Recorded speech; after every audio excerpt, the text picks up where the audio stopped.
할렐루야. 아멘. 오늘 이 말씀은 천국에서 누가 큰가라는 논쟁을 가지고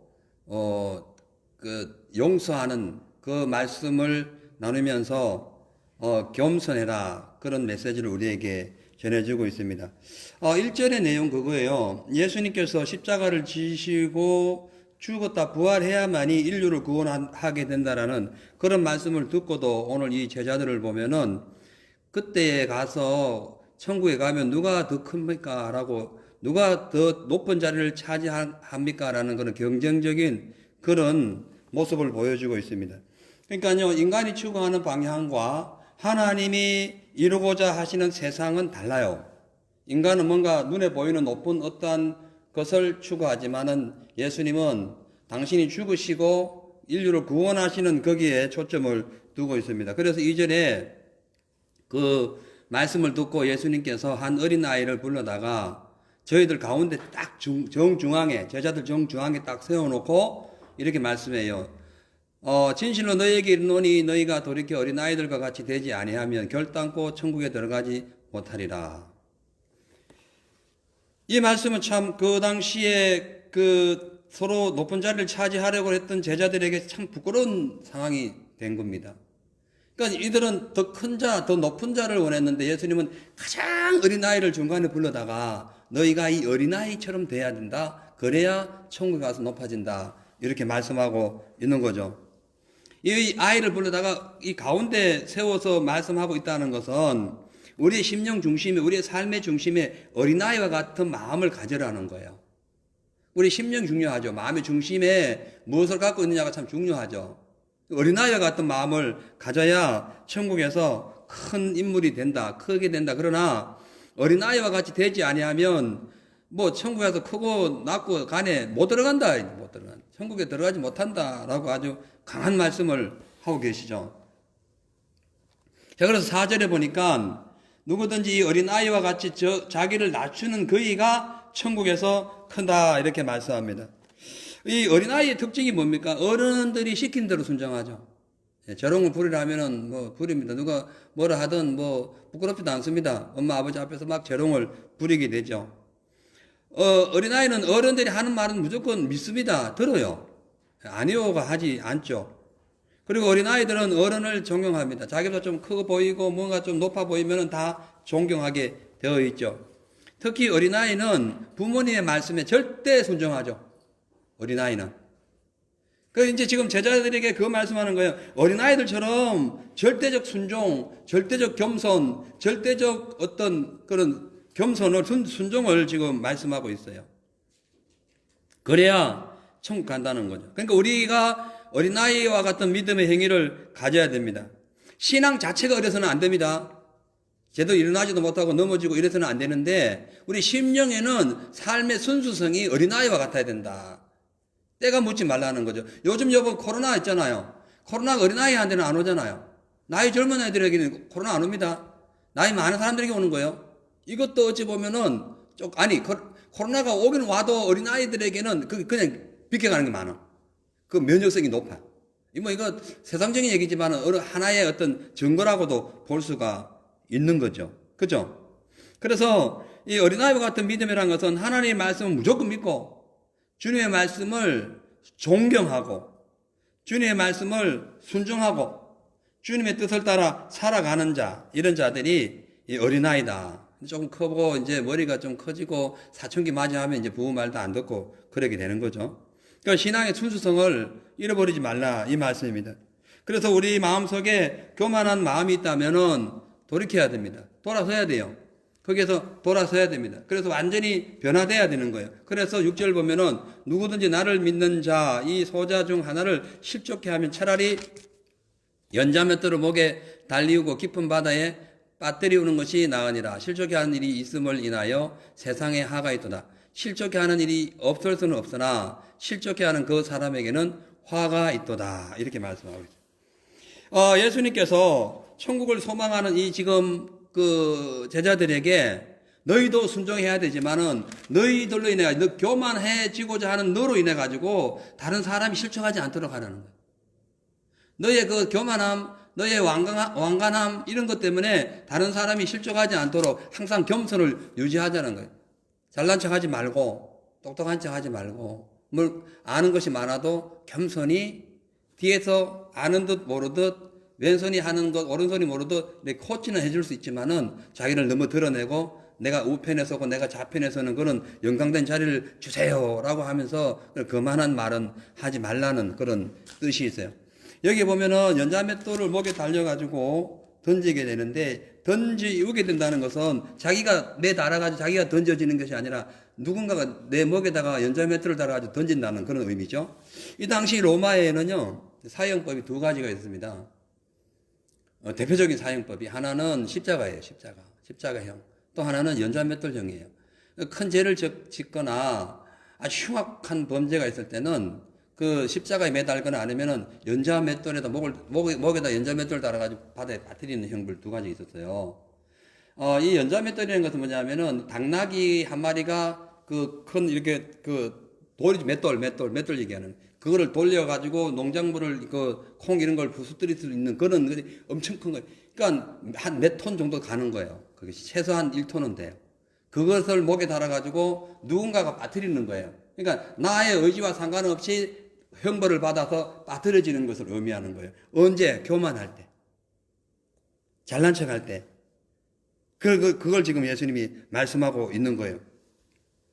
그래서 우리가, 예수님이 오늘 이 말씀하신 것은 지금 이 당시에 이 예수님의 제자들이 천국을 소망한다고 고백은 했지만 예수님이 이 땅에 와가지고 천국을 만들 그때에 일반적인 예수님이 십자가에 죽으셔서 희생해가지고 그 희생의 사랑으로 구원한다는 그런 어떤 믿음이 아니라 예수님이 예루살렘 성에 입성하는 순간에 다윗처럼 왕처럼 어마어마한 권세와 능력을 가지고 이제 이 세상을 정복하고 로마를 정복해가지고 우리에게 해방을 줄 거다 이렇게 생각한 거예요. 그래서 그때가 되면은 누가 가장 큽니까? 이 얘기하는 거예요. 누구를 가장 크게 해주실 겁니까? 이 말씀하는 거예요. 그래서 이 말씀은 마가복음 10장에도 나오는데요. 예수님이 예루살렘에 들어가서 서기관과 바리새인들에게 이제 매를 맞고 침뱉음을 당하고 채찍을 당하고 죽었다가 3일 만에 부활할 거다. 그 말씀을 듣고도 야고보와 요한은 뭐라고 그랬습니까? 주의 나라의 영광 중에 임할 때에 우리 형제 중에 누가 자정성 우정성 할까요? 이렇게 물어본 거예요. 같은 맥락이에요. 같은 맥락. 그러니까 12제자 중에서 다 필요 없고 우리 형제가 다 한 자리 다 해먹자는 거죠. 야고보하고 요한도 그렇게 했어요. 야고보 요한이 누굽니까? 예수님이 항상 어디 가든지 데려갔던 사람이에요. 그 예수님의 그 신성, 예수님이 하나님의 아들 되심을 증거케 하기 위하여 증인 세우기 위해 가지고 항상 두세 명이 필요하겠죠. 귀신 쫓아낼 때도 병자 쫓아낼 때도 또 변화산에 올라갈 때도 항상 2명씩 증인을 세울 때 했죠. 근데 그 중에 3명이 증인이 된 거예요. 그만큼 예수님이 신뢰했던 자인데 여전히 아직도 이 영안을 못 떴어요. 여전히 육신의 눈을 가지고 예수님 따라다니는 거예요. 그러니까 주의 나라 임할 때 예수님은 예루살렘에 가가지고 제사장들과 서기관들에게 얻어맞고 침뱉음 당하고 채찍 맞고 죽었다가 살아난다고 분명히 말씀했는데 야고보와 요한은 그런 그런 말씀을 들리지도 않고 어쨌든 내가 주님의 어떤 능력으로 큰 자리 하나 주세요 이러는 거랑 마찬가지. 오늘날 기복신앙이 그겁니다. 예수 믿고 한 자리 좀 뭐 해야 되겠는데 예수 믿고 좀 뭐가 잘 돼야 되겠는데 이게 안 되면 시험 드는 경우 있죠. 우리는 이렇게 해야 돼요. 해 주시면 감사해요. 하나님 뭔가 우리를 세워주시고 높여주시고 이루어주시면 감사해요. 그러나 안 해주셔도 문제가 없는 거예요. 그걸 요구하지 말고 하늘의 신령한 은사를 요구해야 됩니다. 근데 지금 야고보와 요한은 그러지 않았고 오늘 제자들도 주님 예루살렘 성에 입성해가지고 하나님 나라 임할 때에 누가 높은 자리 차지할까요? 이런 지금 질문을 함으로써 예수님 마음을 아프게 하고 있는 거죠. 그래서 예수님이 가운데 어린아이를 세워놓고는 이 아이처럼 되지 아니하면은 예루살렘 입성이고 뭐고 다 떠나서 구원 못 받아 하면서 아주 강하게 말씀하고 있어요. 게다가 너희들의 교만으로 인해 가지고 다른 사람이 실족당하면은 연자맷돌 달아가지고 물에 빠질 거야. 그러니까 교만하지 말고 겸손하라. 너를 높이지 말고 낮추고 남을 너보다 더 높이는 그런 삶을 살아라. 그러면서 실족게 하는 일이 없을 수는 없으나 왜? 우리가 죄인이기 때문에. 나도 모르게 어떻게 잘난 척하다고 혹은 나도 모르게 뭔가를 했는데 다른 사람이 실족할 수 있어요. 그죠? 그럴 수는 없을 수는 없으나 노골적으로 작정하고 실족해 하는 그 사람에게 하가 있다. 내가 이렇게 함으로써 저 상대방을 깔아뭉개고 저 사람을 격화시키고 내가 올라간다. 이런 식으로 해가지고는 안 된다는 거예요. 그건 실족해 한다는 거예요. 우연히 있을 수는 있죠. 그러나 그렇게는 하지 말라고 분명히 말씀하고 있습니다. 그래서 실족해 하는 그 일로 인해 가지고 손이나 발이 그 일을 하게 되면은 찍어라. 이거예요. 네 손과 네 발이 잘난 척하고 뭔가 똑똑한 척하고 뭔가 잘 나가는 그런 모습이 돼가지고 다른 사람에게 실족해 하거나 너의 신앙이 뭔가를 하늘의 것을 추구하지 아니하고 이 땅의 것을 추구하다가 일반 사람들의 신앙생활을 실족해 하거나 그렇게 할 때에 너의 목적을 위하여 예수님의 이름을 팔아먹어가지고 다른 사람이 시험 들거나 그러면 너 팔을 자르든 발을 자르든 잘라라. 왜? 사지 육신 중에 하나가 없더라도 천국 가는 게 낫다는 거예요. 눈도 오늘 눈도 얘기하죠. 눈도 만일 범죄케 하거든 빼버려라. 한 눈으로 영생에 들어가는 것이 두 눈을 가지고 지옥 불에 들어가는 것보다 낫다. 이제 강한 어조죠. 제가 처음 예수 믿었을 때 90년대요. 그때 어느 집회에 갔는데 어떤 목사님인데 이게 외팔이에요. 외팔이. 팔이 없어요. 그분이 뭐 사고로 당해가지고 그런 게 아니고 노름했던 분이에요. 노름했던 분. 성함을 잊어버렸는데 너무 막 그 예수 믿고 나는데 이게 아무래도 안 되니까 손을 잘랐던 거예요. 실제로 자른 거예요. 자기 도끼로. 자기 손을 노름 다시 안 하겠다고. 그런데도 노름판에 가서 또 이렇게 하고 있는 거예요. 또 잘란 거예요.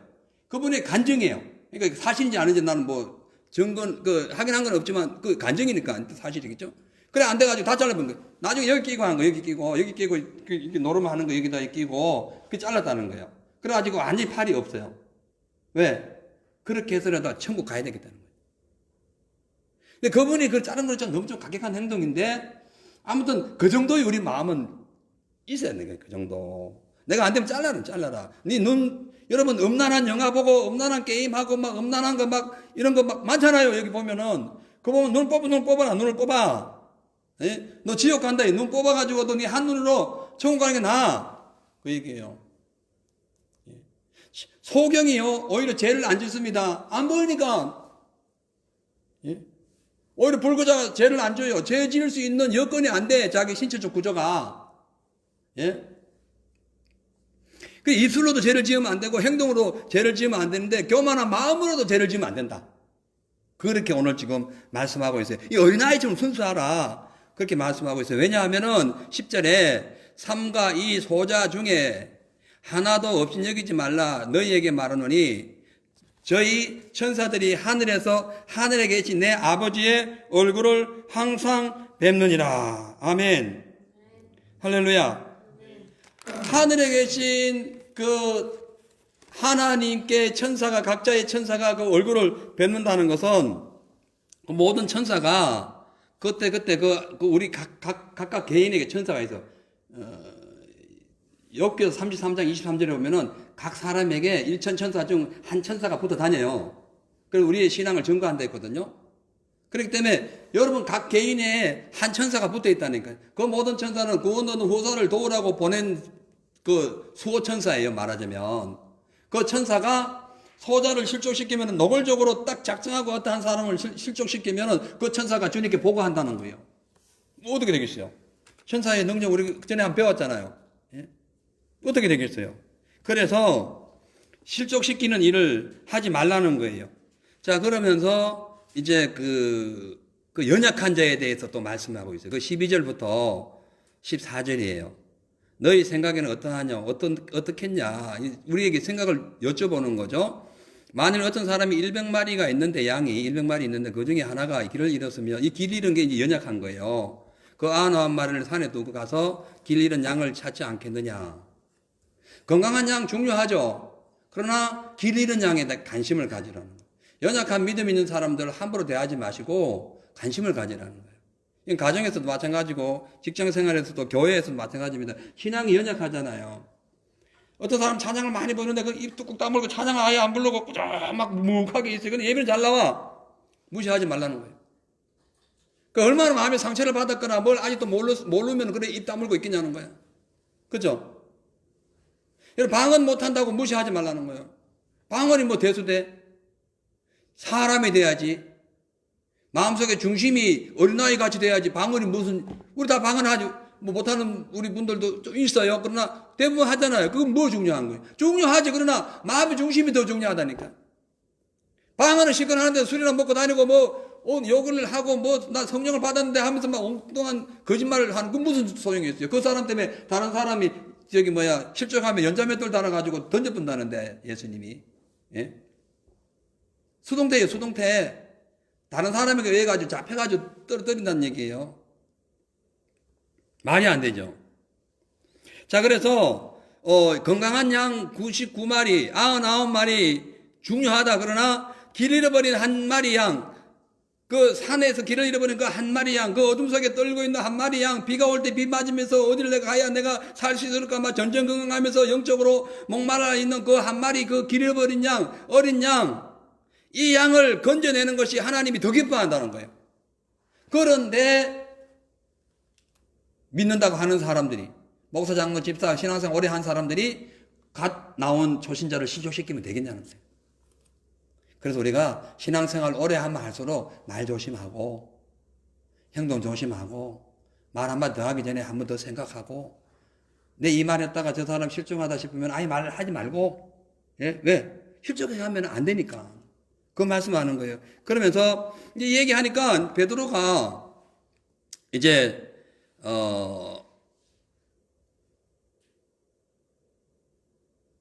이제 여기 15절부터는요.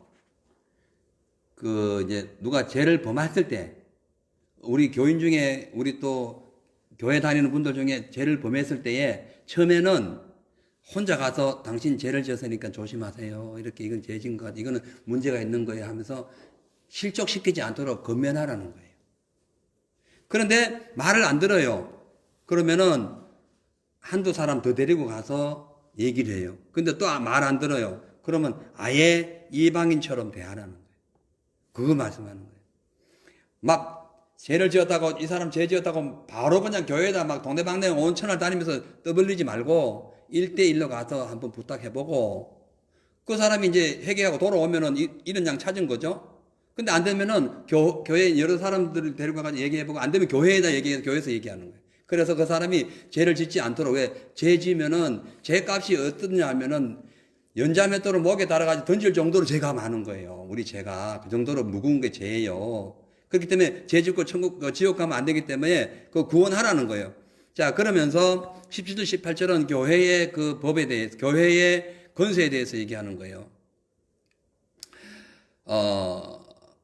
그리고 18절에 보면은 너희에게 이르노니 무엇이든지 너희가 땅에서 매면 하늘에서 매일 것이고 무엇이든지 땅에서 풀면 하늘에서 풀리라. 이 교회의 권세 권이 교회의 이름, 교회 예수의 이름으로 말하는 것은 하늘에서 풀린다는 겁니다. 자, 그렇게 해가지고 쭉 나오다가요 19절에 20절에 보면은 기도에 대해서 나옵니다. 모든 것을 다 통합해서 하나로 만들 수 있는 방법은 기도입니다. 저 죄인이 있을 때에 혹은 내가 죄를 지었을 때에 기도함으로써 풀 수 있다라는 그런 하나의 천국 열쇠를 설명하고 있는 거죠. 자, 우리가 기도하면요 다 응답됩니다. 응답 안 되는 것도 응답이에요. 왜냐하면 기도한 즉시 받으리라 했기 때문에 이미 받아주신 거예요. 다만 하나님 우리에게 응답하시는 방식은 여러 가지로 나와요. 그대로 응답해 줄 수 있고 아니면 다른 걸로 응답해 줄 수 있고 아니면 아예 응답이 안 되어서 나중에까지 기다리는 응답이 있어요. 셋 중에 하나는 분명히 돼요. 근데 우리는 눈앞에 보이는 것이 당장 내 기도한 대로 안 된다고 실족할 수 있어요. 그러지 말라는 거죠. 기도하면은, 교회에 모여서 기도하면은 반드시 응답해 주신다라는 것이 하나님의 말씀입니다. 자, 이제 이 얘기를 듣고 베드로가 얘기하는 거예요. 그때 베드로가 나와 가로되 주여 형제가 내게 죄를 범하면 몇 번이나 용서해 주리까? 7번까지 하오리까? 베드로는 그 당시에 7번, 7자라는 숫자가 그 완전수기 때문에 7번 용서하면은 괜찮다고 생각한 거예요. 근데 예수님은 아니다. 7번에 뿐만 아니라 70번씩 7 곱하기 70번 7749 490번을 용서하라는 거예요. 이게 490번이 뭐 죄를 490번 하루에 질 수 있을까요? 이거 뭐냐? 무제한이 무제한. 끝까지 용서하라. 끝까지 용서. 그래야 기도 응답 받는 거예요. 예.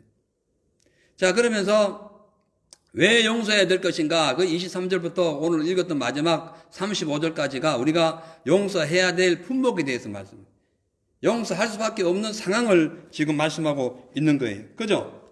그래서 여기 보면은 우리가 그 용서를 해야 되는 이유는 나도 죄인이기 때문에 그래요.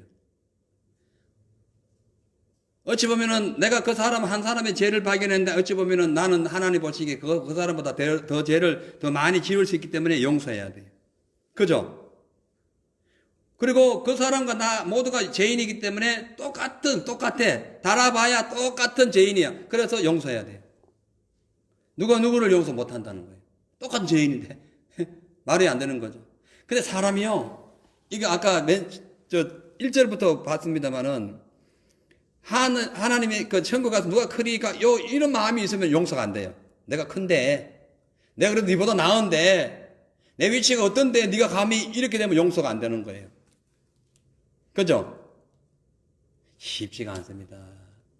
사람 용서하는 게 쉽지가 않아요. 더욱이 막 갈수록 그 어떤 상대방을 인해가지고 막 처절한 아픔을 겪고 난 후에는요, 용서가 안 돼요. 저도 실질적으로 그런 경험을 가끔씩 해요. 진짜 용서하기 쉽지가 않아요. 그런데 예수님은 하라는 거예요. 왜? 어린아이 같이 돼야 되니까. 하라면 하라. 시킨 대로 하거든요. 그 용서를 해야 됩니다. 이 용서할 수밖에 없는 이유는 주님 앞에 우리가 섰을 때 내 죄가 가히 용서받지 못할 죄이기 때문에 그래요. 그러니까 1만 달란트와 100데나리온 나옵니다. 1만 달란트는 600데나리온이에요. 6,000데나리온이에요.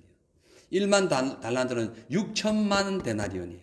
1만, 그러니까 6,000데나리온이 한 사람의 하루 품삯이 1데나리온이에요. 그러면은 1만 달란트라는 것은 상상을 못 하는 거예요. 어마어마한 거. 예. 1만 달란트는요, 그 당시에 이스라엘 백성들이, 이스라엘 나라가 로마에 바쳤던 세금보다가 더 큽니다. 이스라엘 나라가 1년 동안 로마에다 바치는 세금이 1만 달란트보다 안 돼요.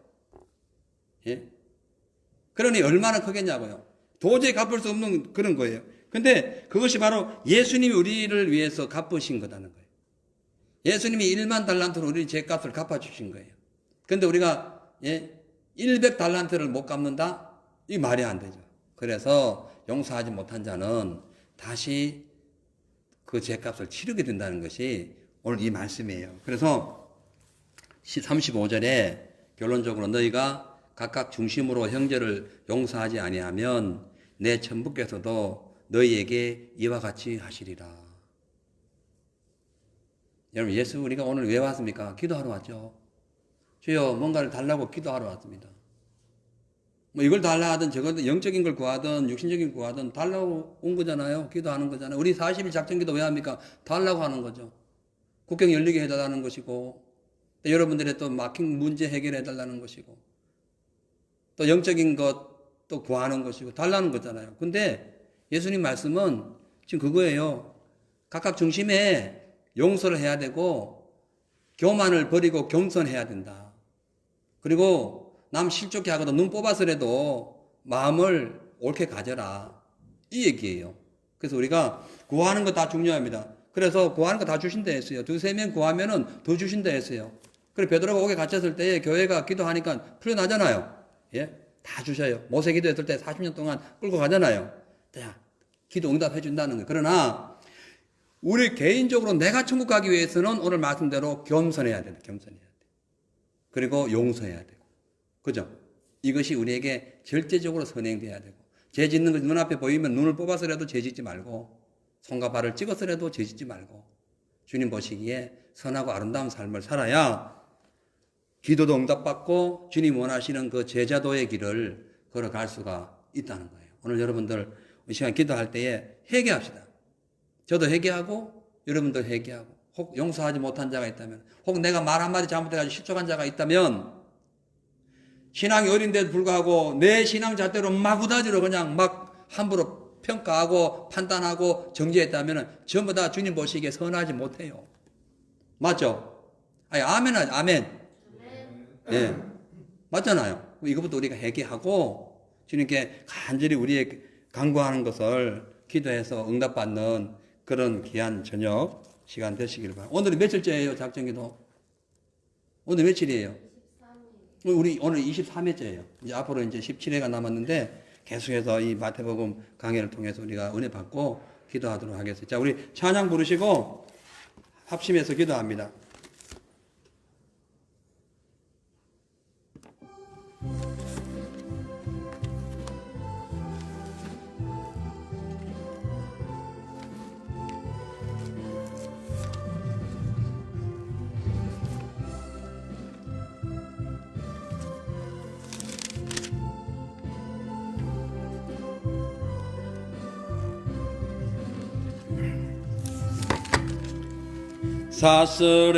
사슬에서 괴로움에 눈물 흘릴 때 말씀으로 찾아오신 주님 영생을 약속했네. 주님의 은혜 사모하는 곳에 주의 응답 이만희 간절히 기다리는 마음 주여 내게 자유 주소서. 첫사랑의 뜨거움이 식어져서 눈물 흘릴 때 십자가를 지고 가신 주님 평화를 약속했네. 주님의 사랑 사모하는 곳에 주의 응답 이만희 간절히 기다리는 마음 주여 내게 승리 주소서. 강야의 세상에서 음에 눈물 흘릴 때 골고다로 걸어가신 주님 천국을 약속했네. 주님의 은혜 사모하는 곳에 주의 응답 이만희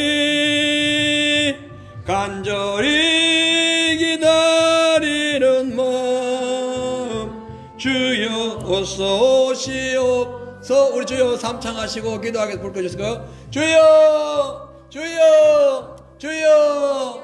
할렐루야. 아버지 하나님 감사합니다. 성령의 은혜가 함께하여 주시고 말씀의 은혜가 충만케 하여 주셔서 오늘 아버지 마태복음 오늘 귀한 말씀 18장을 통하여 오늘 우리에게 주신 말씀을 기억하기 원합니다. 우리 나이 같은 신앙을 주옵소서. 아버지 항상 실족지 함께 하여 주시고 늘 겸손하고 겸허한 마음으로 주님 앞에 바로 서게 하여 주옵시고 아버지 하나님이 항상 기도하는 것 중요하지만 무엇보다 먼저 예수의 마음으로 공의를 가지고 죄인을 용서하고 나도 주님 앞에 용서를 구하는 그런 삶이 되게 하여 주옵소서. 오늘 우리가 기도할 때에 하나님을 활짝 열어주시고 주의 성령으로 충만케 하셔서 아버지의 단비 소낙비 믿음의 아버지의 역사가 나타날 수 있도록 주여 축복하여 주옵소서. 할렐루야. 감사합니다. 주여.